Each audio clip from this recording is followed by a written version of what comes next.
Alors, un article sur Automobile Propre, la ID3 est-elle plus efficiente que la Zoé? La compacte électrique ID3 rate le 10 sur 10 en efficience des tests Green Cap, mais affiche de meilleurs résultats que la Zoé. Celle qui devrait être la voiture électrique numéro 1 en Europe en 2021 est-elle la meilleure en termes d'efficience? Ça, c'est pas dit qu'elle soit la meilleure en Europe en 2021, on verra. D'ailleurs, il y a un petit scandale qu'on m'a mis dans les commentaires, comme quoi plein de concessions ont acheté beaucoup d'ID3 pour booster les ventes, en gros, de la voiture. Ça se fait habituellement, mais là, ça serait fait beaucoup plus que d'habitude. Ça serait un peu un cas de triche pour Volkswagen, encore une fois. Affaire à suivre. Je sais pas si j'en ferai une vidéo, je verrai. Donc, selon le Green Cap, récent organisme testant la dimension écologique des modèles, c'est un oui clair. ID3 a récolté 5 sur 5 dans le lot des nouveaux résultats de février 2021. N'ayant pas de sortie d'échappement, elle obtient en toute logique le score max de 10 sur 10 sur la pollution de l'air et les gaz à effet de serre. C'est sur le troisième critère de l'efficience qu'il convient de se pencher. La berline électrique allemande y obtient un très bon 9,6, mais pas 10. Alors, à quoi la faute? Chiffrée à 38,3 kWh au 100, la conso par temps froid, -7, est très élevée sur la compacte allemande. Ce modèle ne devait pas avoir de pompe à chaleur, visiblement.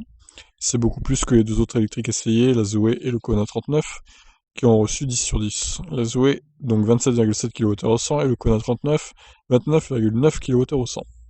Mais avouons-le, conduire par -7 n'est pas la norme en France. Ça dépend des régions, après, encore une fois. C'est vrai que, bon, globalement, c'est pas la norme, mais moins qu'en Allemagne, mais il y en a quand même. Plus intéressant. Alors, je vois qu'il y a un tableau. La ID3 se débrouille mieux lorsque les températures sont plus clémentes. Par temps chaud, elle ne nécessite que 16,9 kWh au 100 d'électricité contre 17,9 pour la Zoé et 18,9 pour le Kona électrique.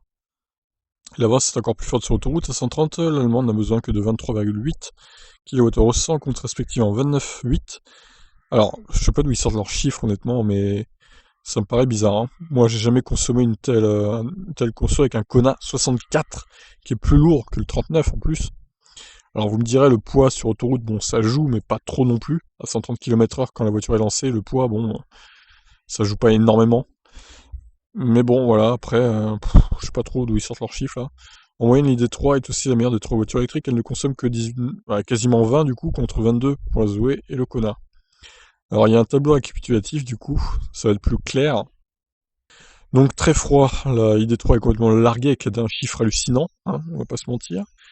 En temps frais, la ID3 et la Zoé sont vraiment côte à côte, on peut le dire. Le Kona un peu derrière, visiblement. Bon, c'est un peu étonnant. Pour moi, le Kona, il consomme moins que la Zoé, mais bon, après, peut-être que je me trompe.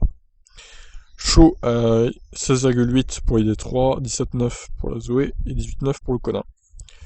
Sur autoroute, du coup, la Zoé, bon, c'est pas étonnant qu'elle surconsomme sur autoroute, mais de là à mettre 29,8 quand même.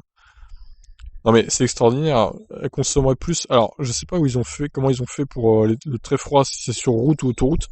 Du coup, on ne sait pas, ça doit être sur route, j'imagine, vu la conso. Mais rien n'est précisé, donc c'est un peu étonnant. Et donc la moyenne, ouais. Selon ce site, la ID3 donc serait plus efficiente. Bon, je sais pas, à prendre avec des pincettes, je dirais quand même.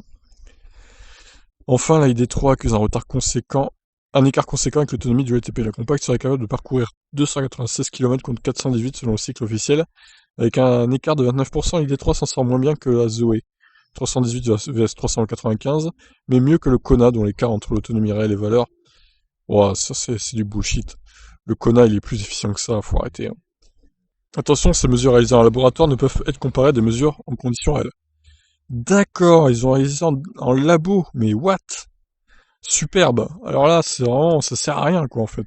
Je viens de vous faire une vidéo qui ne sert à rien. Bravo. Merci à tous d'avoir suivi cette vidéo. Non, mais c'est des chiffres, ça devrait même pas être communiqué. Ils ont pas honte de communiquer des tels chiffres. En fait, c'est un laboratoire. Il faut essayer les voitures en conditions réelles, sur la route, pas en laboratoire. À un moment donné, c'est bon, quoi. Donc, en gros, globalement, tous les chiffres sont faux, globalement. Je sais pas comment ils ont fait pour tester ça en laboratoire, mais c'est n'importe quoi. Bon, sur ces belles paroles, je vous laisse réagir. Qu'est-ce que vous en pensez de tous ces chiffres? Faux ou vrai, du coup? And ciao.